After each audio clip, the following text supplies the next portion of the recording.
Hey guys, what's going on? James here, and in this video today, I want to take a look at a very interesting article from Jeffrey Chadaha of NFL.com. He's an NFL.com analyst. If I am not saying his last name right, look at me, I'm getting all my words mixed up. If I'm not saying his last name right, my apologies for that.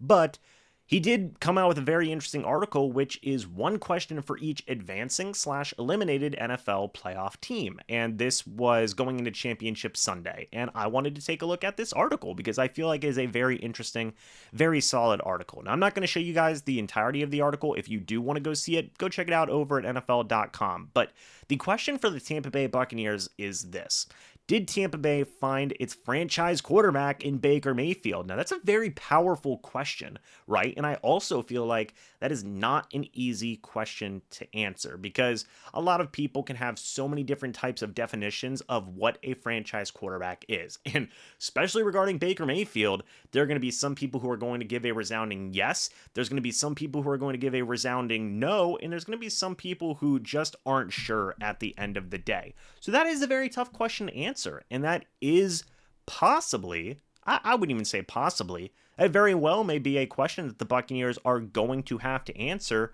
this offseason. We've already talked about, there being mutual interest in Baker Mayfield and the Tampa Bay Buccaneers. We have talked about that time and time and time and time again. We've talked about Baker Mayfield and his stats and overall how he has done this year, which in my opinion was a very, very good year for Baker Mayfield.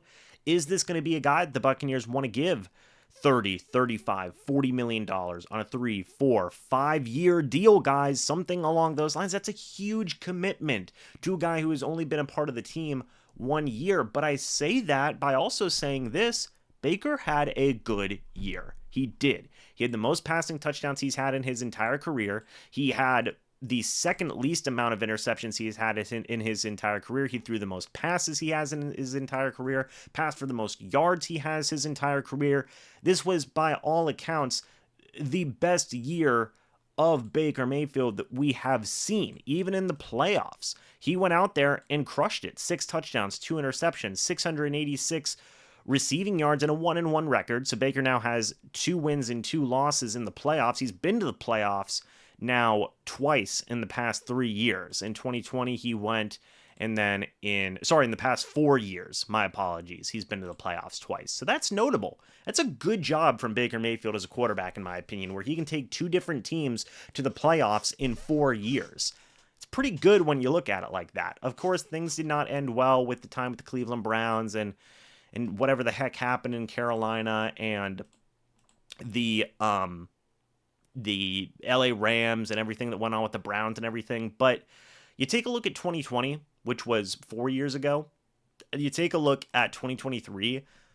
That's Baker at his healthiest, and that's what you hope you get. And I'm going to tell you right now, if you get the Baker Mayfield that took the Browns and the Bucs, 2 of the worst franchises in history, obviously not recent history for these 2 teams, but in North American sports period, to the playoffs in separate occasions in 4 years, 2 out of those 4 years you're making the playoffs, that might be a guy that could be a franchise quarterback if you're able to build around him and see him play at his peak. In 2020, Baker Mayfield was at his peak. In 2023, Baker Mayfield reached that peak yet again. Can that be sustainable? Can that be a guy that you can rely on for the next 5 years, for the next, 3 to 5 years, let's say?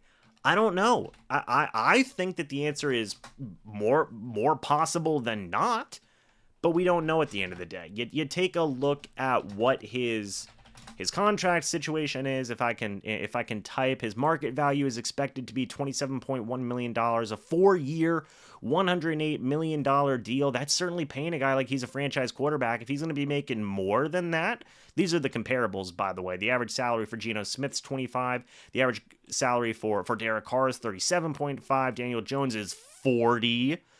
I mean, these are guys that are considered to be franchise-esque types of quarterbacks for their respective teams, and whether that's right or wrong, that's what the team views them as. You can agree with Geno Smith getting a bag, you can disagree with Daniel Jones and Derek Carr getting a bag, but at the end of the day, it's what the team believes. It's what the team matters. And you take a look at Baker Mayfield's contract earnings. He really only had 1 year where he was really making some cash, and that was back in he made $15 is what it looks like, I think. Well, 2018, he had a heck of a signing bonus, a $21 million signing bonus. That went crazy. But Baker's made a good chunk of money, right? He's made a good amount of money. He made $43 million with the Cleveland Browns. Didn't make as much with the Panthers or the Rams, and then he made $6.8 million with the Bucs. So point being is this, like, Baker's due for a payday, folks. He's due for a long contract potentially, and the Bucs are they are the front runner to give him that contract. They are. So that's the question that the Bucs have to answer. Is Baker Mayfield the franchise quarterback? The stats say it's possible. 2020 says it's possible. 2023 says it's possible. And it's going to be subjective if people are going to say yes, if people are going to say no. We're just going to have to wait and see what the Tampa Bay Buccaneers say. So we'll see. Is he going to get a 3-year deal? Is he going to get a 4-year deal? That's really going to be the deciding factor as to how much the Bucs believe in. If they give him a 3-year deal a la a Geno Smith type of contract, they think he is the guy for right now, but not the long-term guy. If you're getting a 4-year, 5-year deal, something along those lines, like a 4-year, $108 million deal, maybe even a 5-year deal, that's a franchise guy. You're paying him franchise guy type of money. And that's what he would be viewed as moving forward. I mean, whether you agree with it or not, that's what the answer to that question would be. So we'll see, guys. It's an interesting question. It's in my opinion, it's an exciting question because the Buccaneers, hey, coming out of the Tom Brady era, I don't think that this was a question that was on a lot of people's minds or expectations for Baker Mayfield, but it is the question that we have now. And I think there's potential for Baker to be that franchise guy. I don't think I would hate it if the Buccaneers thought that he was their franchise guy either, because I feel like he's earned that opportunity to be that guy. But again, what do you guys think? Let me know your thoughts and opinions about this down in the comment section below. I'd love to hear it. Thank you guys so much for watching this video. I hope you all enjoyed. And as always, guys, I'll see you all in the next video or the next live stream. But until then, and as always, guys, goodbye for now, and go Bucs.